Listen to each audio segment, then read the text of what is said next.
Drake fans are bugging, and this is coming from a Drake fan, so don't get it twisted. I'm just letting y'all know. So what I'm about to say, if it don't apply, let it fly. Just hear me out. An artist is often a direct reflection of the artist themselves. This isn't always the case, but usually. Take a look at my audience. Between all my YouTube pages, Twitch, G4 TV, and all my other social medias, they seem pretty tame. You don't really see my viewers arguing back and forth with people in the comment section and on social media. They tend to be a little bit more even-keeled, which is why you guys are the best. That is a direct reflection of my personality. I love to joke and debate, but for me, it's never that serious. This is all entertainment. So it's disappointing to see people getting personally involved in beefs that have nothing to do with them. You see it with Lil Baby and YoungBoy fans, but to me, that's a little bit more understandable because they're a younger audience. But at this point, Drake's first major release, So Far Gone, dropped 13 years ago, and Pusha's was 20 years ago with Lord Willin'. If an artist is consistent with the quality of their music, their audience tends to age with them.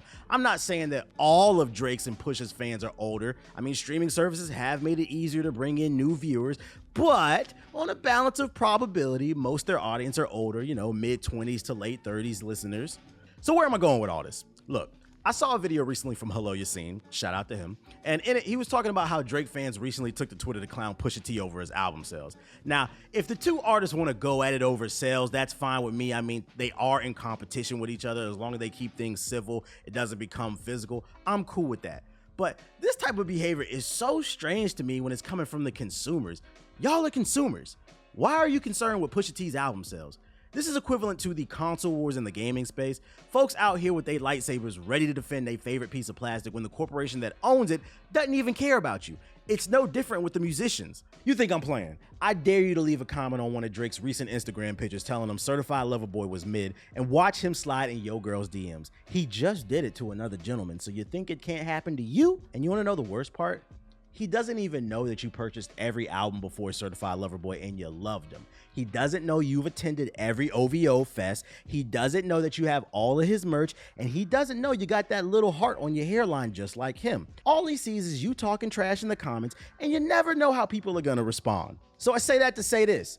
Don't miss out on quality content because of your silly bias. If you are genuinely not interested in something, that's fine. But cut it out with all the extras because Pusha T's new album is almost dry as fire. First things first, it's only 12 tracks long. I love short albums. 2, the album is sonically amazing. I love an album where it sounds like the artist sat down and put thought into how the project would flow. Majority of the production is done by Kanye and Pharrell, so whether you enjoy the content in the lyrics or not, at bare minimum, you gonna be bobbing your head. I think this project is comparable to Daytona in terms of sound. If you enjoyed that album, this feels like a direct sequel to that, and I mean it as a compliment. Highlights from the album include Brambleton, Dreaming of the Past, Neck and Wrist, Diet Coke, Rock and Roll, Call My Bluff. I'm gonna be honest. It's not a single song on this album that I didn't like. I just like some more than others. I've had It's Almost Dry on repeat for the last 2 weeks, and I'm still rocking with it. Now, if you don't like the Coke talk, then I hate to break it to you, this album ain't for you, and that's okay. Pusha T knows who he makes music for. It's a very small demographic. He even said it in a recent interview. It's for people who need that push in the morning to get to work. You know, the hustlers.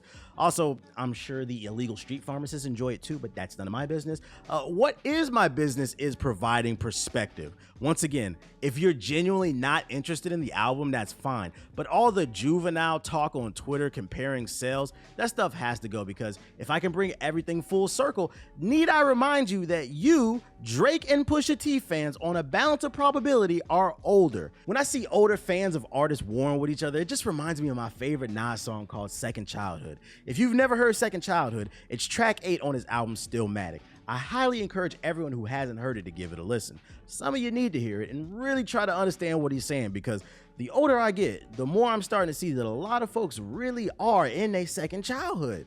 But hey, I'm just saying.